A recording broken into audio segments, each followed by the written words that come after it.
Hello guys, ito papakita namin itong nabili namin sa mga kababayan na Nagluluto ng Filipino food. Gusto namin ito. Ito, ano daw to ay kanin pala. Tapos ito, anong pangalan nito?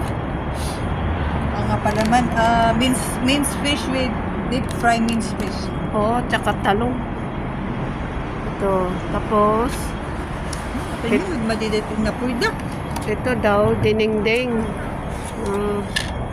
Sarap. Yung kanin, hindi masarap. Kasi lang nga kanin ti Pilipinas.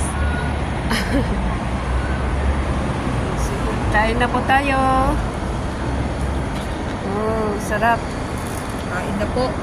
Kain na tayo. Wala yung kaibigan naming isa.